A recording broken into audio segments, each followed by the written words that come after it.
आदाब नाजरीन, news 16 digital में आपका खैर मकदम है। आज की ये रिपोर्ट एक निहायत संगीन समाजी बराए दहेज के ख़िलाफ़ है, जो खामोशी के साथ हमारे घरों, रिश्तों और पूरे माशरे को नुकसान पहुंचा रही है। ये प्रोग्राम सैयदा सकीना की विलादत के मौके पर मुनअक़द की गई एक मजलिस के दौरान पेश किया गया, जिसका उन्वान दहेज के ख़िलाफ़ बेदारी था। ये मजलिस शिया ख़ब्रिस्तान हसूर रोड में मुनअक़द की गई, जिसका एहतमाम जनाब मोहसिन अली वकील साहिब की जानिब से किया गया था। इस मौके पर मुनअक़दा एंटी डॉरी अवेयरनेस प्रोग्राम में मुक़र्रर ख़ुसूसी मौलाना मिर्ज़ा आबिद अली ने दहेज के ख़िलाफ़ मजबूत पैगाम दिया।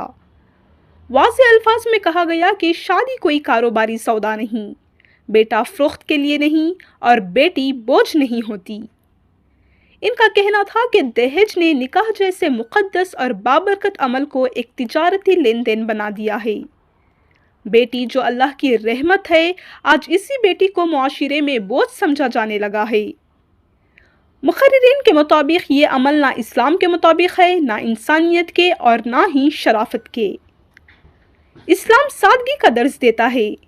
रसूल अकरम सल्लल्लाहु अलैहि वसल्लम का फरमान है कि सबसे बाबरकत निकाह वो है जिसमें खर्च कम हो। लेकिन अफसोस कि आज लोग सुन्नत को छोड़कर दिखावे और रस्म व रिवाज को अपना रहे हैं। ये भी बताया गया कि दहेज की वजह से बेशुमार माँ बाप कर्ज के बोझ तले दब जाते हैं, रातों को आंसू बहाते हैं और बहुत सी बेटियां 35 से 40 साल की उम्र तक शादी के इंतज़ार में रहती हैं।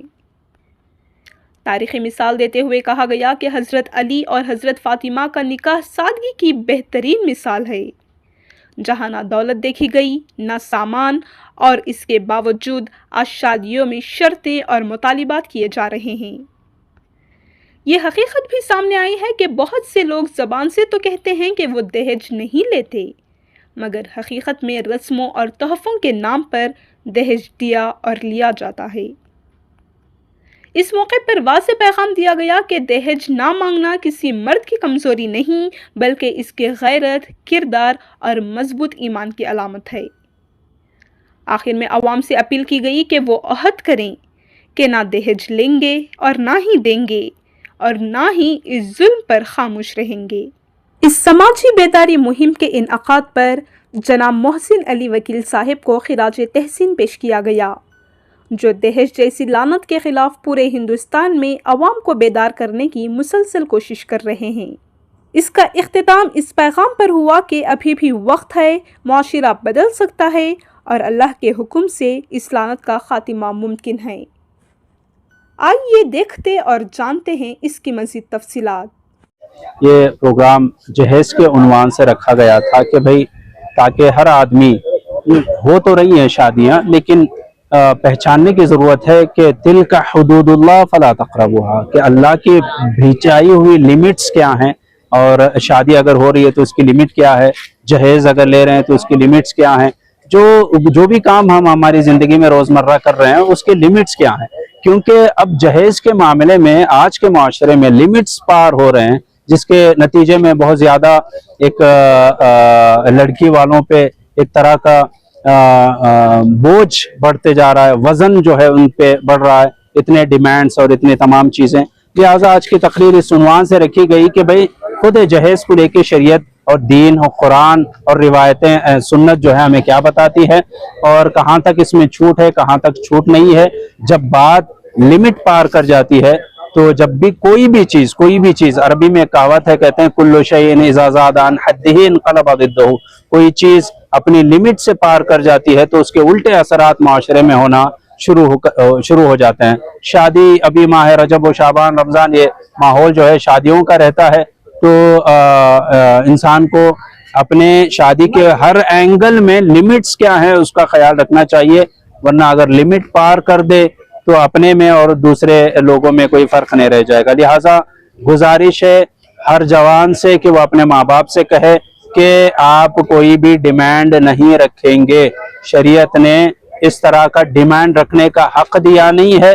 ठीक है, बात आपस में जो भी कर सकते हैं तय कर सकते हैं अपनी जगह, लेकिन ऐसा डिमांड ना हो जाए कि शादी के लिए एक बाप, गरीब बाप हराम चीज़ों में ना चले जाए, फाइनेंसों में और रिबा और रिश्वत वगैरह की जो इंटरेस्ट वगैरह की दुनिया में ना चले जाए। कितने गरीब बाप जो है बच्चियों की शादियों को लेके परेशान हो रहे हैं। लिहाजा गुजारिश है नौजवानों से, अपने माँ बाप को गैरतमंद बनाएं, हयादार बनाएं। बेगैरत मांगता है, गैरतमंद कभी मांगता नहीं है। कि नहीं, सुन्नत के हिसाब से करेंगे शादी, कुछ भी लेना नहीं है देना नहीं है। लेकिन जब शादी हो जाती है तो लड़का जुल्म करता है लड़की के ऊपर, ससुराल में जो है सास नड़न से भी जो है ताने मारते हैं, तो इसके लिए क्या कहेंगे? देखें, बात यही है ना कि अगर मुसलमान हो तो अल्लाह के लिए जिंदगी गुजारो ना, जहेज के लिए जिंदगी क्यों गुजारते हो? अगर अल्लाह जहन से हट जाए, क्योंकि अल्लाह का जो अल्लाह ने कुरान में तलब किया है, बीवी के साथ नेकी के साथ पेश आओ, व आमिलहुन्ना बिल मारूफ, उनके साथ अच्छाई के साथ पेश आओ। तो क्या उसको ताने देना अच्छाई है? क्या उसके साथ डिमांड करना अच्छाई है? जब बात तय ये हो चुकी थी कि हम कोई डिमांड नहीं रखेंगे, तो शादी के बाद इस तरह का डिमांड करना ना हक है उसका, ना शरीयत ने उसे कोई एक तरह का जुल्म है कि डिमांड करना इस तरह से। लड़के को क्या कहना चाहिए? लड़के को वाकई स्टैंड लेना चाहिए, हक के साथ, सही के साथ स्टैंड लेना चाहिए। मैं ये नहीं कहूंगा इनके साथ रुको उनके साथ रुको, हमेशा हक के साथ रहो, जो भी हक पे है उसके साथ रहो, क्योंकि मुसलमान हक पे जिंदगी गुजारता है, बातिल पे जिंदगी नहीं गुजारता। जहेज की ये हमारे पास बहुत से मजबूर लोग आते हैं और दो चीज की मिलते हैं कि हमको बेटी की शादी करनी है। बोला अच्छा भाई कर लो, तुम क्या प्रॉब्लम है? बोला नहीं, लड़के वाले हमारे से 2 लाख मांग रहे, 3 लाख मांग रहे, स्कूटी मांग रहे, ये मांग रहे, हमारे पास नहीं है। तो मैं एक्चुअली देता नहीं हूँ बिल्कुल। मैंने बोला अगर दहेज के लिए है तो मैं कभी नहीं दूंगा। तो अभी प्रॉब्लम क्या होता है, मेरे नहीं देने से प्रॉब्लम सॉल्व नहीं होता है। ओके, अगर मैं नहीं दूंगा तो क्या करेगा वो करेगा दूसरे और किसी से मांगेगा, या मार्केट में से वो हैवी इंटरेस्ट पे पैसा लेगा। और वो लोग इंटरेस्ट जो लेते हैं, आप यकीन नहीं करेंगे, डेली के हिसाब से इंटरेस्ट देते हैं। यानी अगर वो 1 लाख रुपया लेता है, वो जिंदगी भर नहीं भर पाता है। और एक लड़की ब्याह करने में न उसकी लाइफ खराब हो जाती है, पूरी फैमिली की लाइफ खराब हो जाती है। उसके पास इतने पैसे नहीं बचते हैं कि किराया दे सके, इतने पैसे नहीं बचते हैं कि वो अपने बच्चों का एजुकेशन दे सके। तो मुझे बहुत इसमें काफी टाइम से बहुत सोच रहा हूँ कि इसके लिए ये लानत को कैसे बंद किया जाए। यानी मुझे तकलीफ क्या होती है पता है कि एक बाप अब बेटी की जब मंगनी करने जाता है या रिश्ता तय करने जाता है, वो कहता है कि मुझे फॉर एग्जाम्पल 40 लाख का दहेज चाहिए, 1 करोड़ का चाहिए। भाई इतना बहुत क्यों? अरे मेरे बेटे को मैंने डॉक्टर बनाया है, मेरे बेटे को मैंने इंजीनियर बनाया है, मैंने इतना खर्चा किया। इससे बेहुदा और पागल जैसी चीज क्या होती है? क्या तुमने एक लड़की के पास से पैसा लेते हो इसलिए बेटे को तुम बड़ा किया, इसीलिए कोई एजुकेशन दिया? और एक आप सोचे कि वो लड़की के ऊपर क्या गुजरती होगी कि वो सोचती है कि मेरे लिए मेरा बाप जिंदगी भर कर्ज से डूबा होगा, वो अपने दिल से कितनी बद्दुआएं देती होगी। तो मुझे ख्याल आया कि हम इस बारे में कुछ न कुछ आवाज उठाए। हमारी आवाज बड़ी नहीं है, छोटी है, लेकिन छोटी ही सही। अल्लाह कहता है कि तुम जितना हो सकता है करो, कबूल करने वाला मैं हूँ। तो हम अल्लाह के लिए कर रहे हैं कि इस काम को ज्यादा से ज्यादा लोगों तक पहुंचाए। एक बात तो ये है कि दहेज के लिए फर्स्ट ऑफ ऑल के लड़के खुदा के लिए डिमांड न करे, लड़के वाले। दूसरी बात यह है कि लड़के में इतनी खुददारी होनी चाहिए और इतनी हिम्मत होनी चाहिए कि अपने माँ बाप से बोले कि daddy I don't want to be sold, मुझे बिकना नहीं है, मुझे एक अच्छी लड़की, नेक लड़की दे, अल्लाह का शुक्र है मेरे लिए। उतनी हिम्मत, उतनी गैरत, उतनी डिग्निटी होनी चाहिए लड़के में। और तीसरी बात ये कि शादी में जो बेवजह खर्च करके अपने आप को लोग खर्चे में डुबो देते हैं। अभी फॉर एग्जांपल अभी हमारे कंपनी में एक लड़का है और वो छोटी सी पोस्ट पे है, उसकी मुश्किल से सैलरी होगी 25,000, 30,000, 40,000 होगी।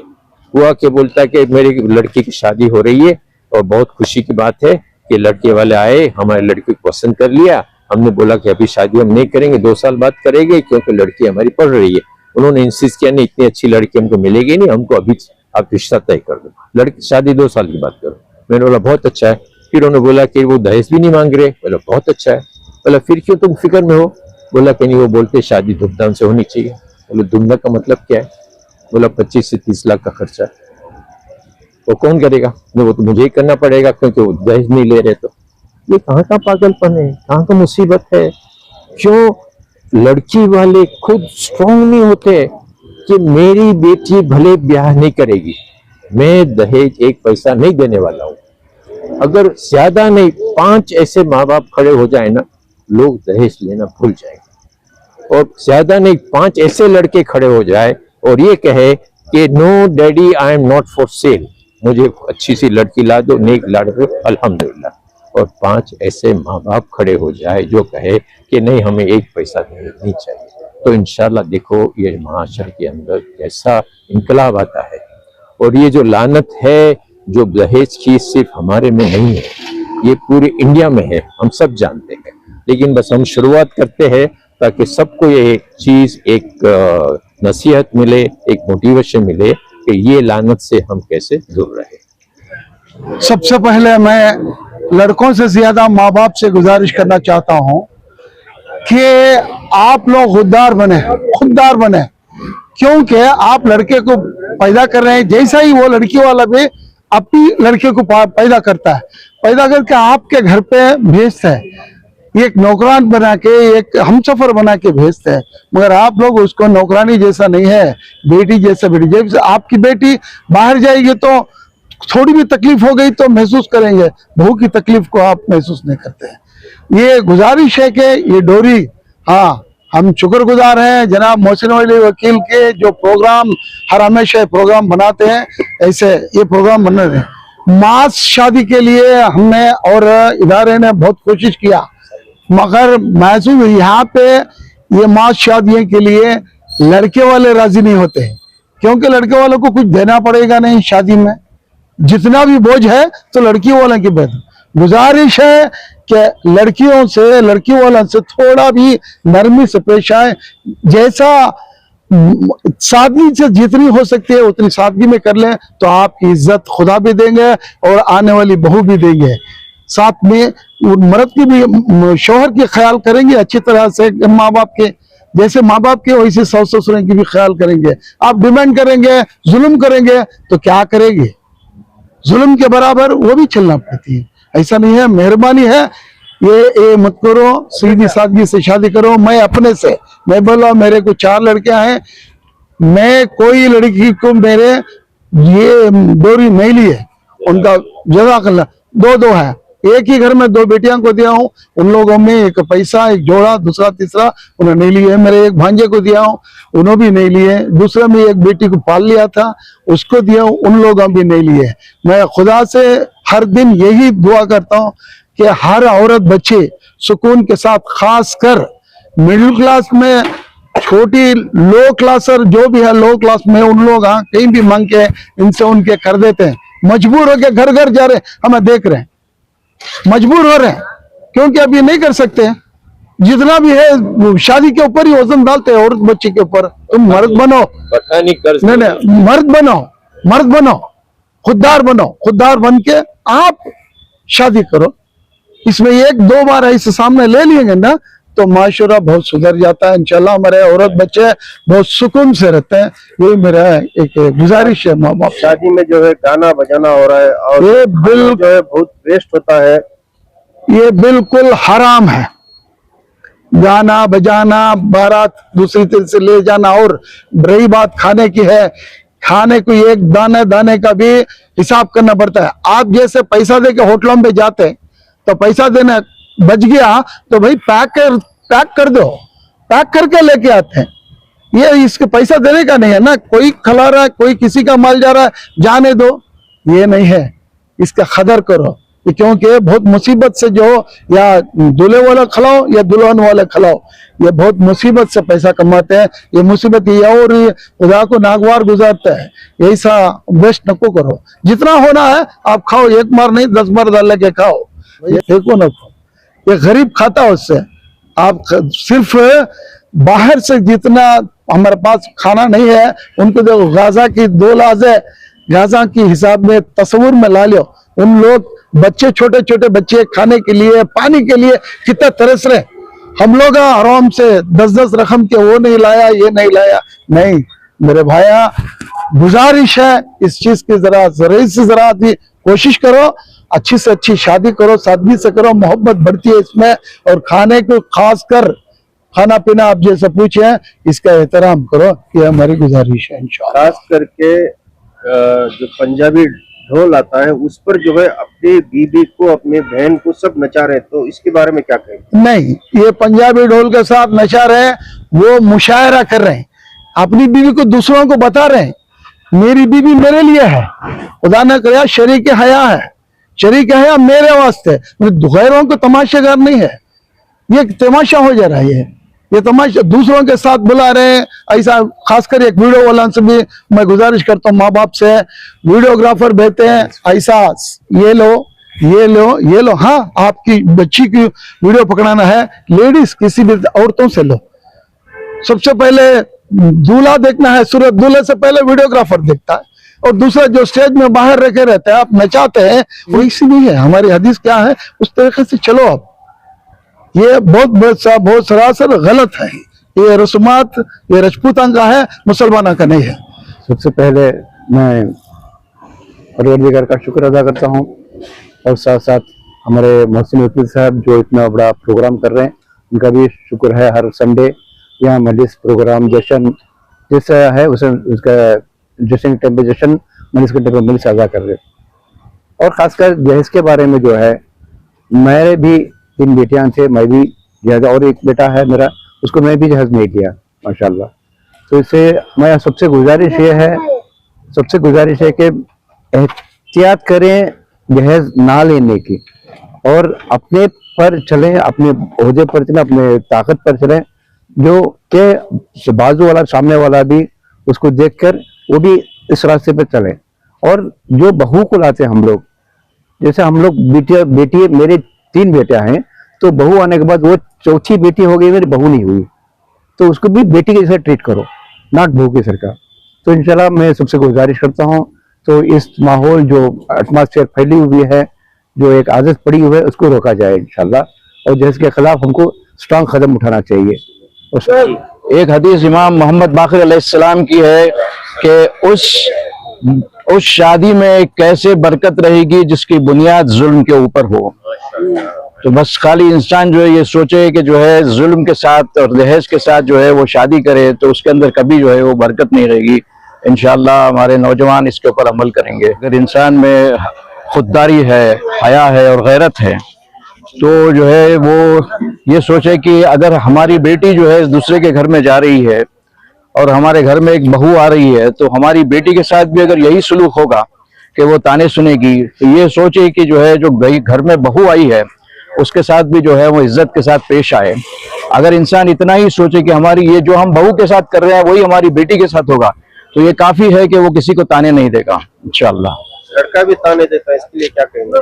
लड़का ताने देगा तो जो है बस वही है कि उसके अंदर जो है वो इस्लाम दीनदारी नहीं है, हया नहीं है, गैरत नहीं है, समझिए आप। अक्सर ये होता है कि जो है वो लड़का ताने नहीं देता, बल्कि जो है वो सास और ससुर ताने देते हैं 99%, और बहुत कम होता है जहाँ पे जो है लड़का जो है ताने देता है। अगर नेक लड़का है और उसके अंदर खुददारी है और कमाने की सलाहियत है, तो वो कभी जो है अपनी बीवी को ताने नहीं देगा इंशाअल्लाह। आजकल के लड़के और माँ बाप जो है जहेज लेना चाह रहे हैं, जहेज को डिमांड करते हैं, ऐसे लोगों को क्या कहेंगे? मैं यही गुजारिश करता हूँ आज के यंगस्टर से कि जो भी शादी करना चाहते हैं वो मेहर अता करना, फर्स्ट मेहर अता करके तब शादी करना, दैट इज मोस्ट इम्पोर्टेंट। आजकल मेहर नहीं देते, बोलते पूरी जिंदगी में मेहर अता करेंगे, that's not the correct way. तो जहेज मांगने वालों को क्या कहेंगे? दहेज मांगने वाले मैं क्या बोलता हूँ, वो नामर्द है। तो मर्द क्या करता है, कमाने की कोशिश करता है और पूरी फैमिली को, बीवी बच्चों के साथ उसको उभारता है।